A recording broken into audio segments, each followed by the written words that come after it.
ধন্যী মেয়ে।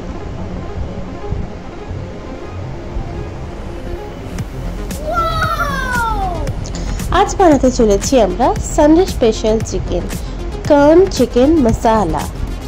Let's go.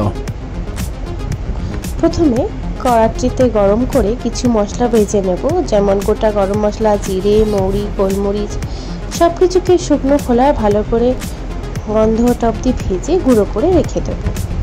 তারপর সেই প্যানটাতে 2 টেবিল স্পুন মতন সর্ষের তেল দিয়ে ডুমো ডুমো করে কেটে রাখা আলুকে নুন হলুদ মাখিয়ে লাল লাল করে ভেজে নেব।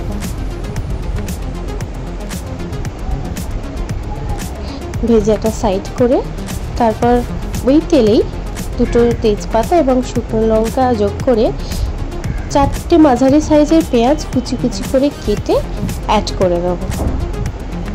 পেঁয়াজটাকে ভালো করে বেরেস্তার মতন করে ভেজে নিয়ে মাঝখানটা একটি জায়গা করে তাতে সমস্ত রকমের মশলা, নুন, হলুদ, কাশ্মীরি লঙ্কার গুঁড়ো, জিরে গুঁড়ো, ধনে গুঁড়ো সমস্ত স্বাদ মতো যোগ করব এবং সেই বেটে রাখা ভাজা মশলাটি আমরা যোগ করব। ভালো করে কষিয়ে নেব। একটু সামান্য জল দিয়ে দেবো যাতে মশলাটা ধরে না যায়। এই অবস্থায় ভালো করে মশলার গন্ধ না যাওয়া অবধি কষিয়ে নিতে হবে। একটা জায়গায় সেদ্ধ করে রাখা কর্নকে একটু বাটার আর নুন দিয়ে ভেজে ছড়িয়ে রাখলাম। এবার এতে অ্যাড করলাম 2 মাঝারি সাইজের টমেটোকে কাট করে আর একটু আদা রসুন বাটার পেস্ট। সমস্ত মশলাটি তেল ছাড়া অবধি ভালো করে কষিয়ে নিতে হবে। মশলা কষানো হয়ে গেছে, এবার আলুগুলো আমরা অ্যাড করে দিলাম। আলুগুলো ভালো করে মিক্সড করে নিলাম। এবার ভেজে রাখা সেই কর্নগুলো যোগ করে দিলাম। ভালো করে তেল ছাড়া অবধি মশলা কষে যেতে হবে। আমি এখানে কিছু চিকেন ভালো করে ধুয়ে জল ঝরিয়ে রেখেছি। এবার সেই ধুয়ে রাখা চিকেনগুলো আমি অ্যাড করে দিলাম।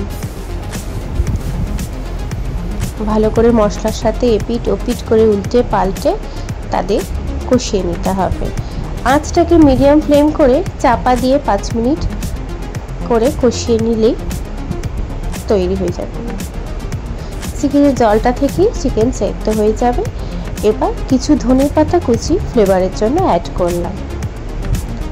আবার চাপা দিয়ে দিয়ে কিছুক্ষণ কষিয়ে নেওয়ার পরই রেডি আজকের ইয়ামি টেস্টি কর্ন চিকেন মশলা।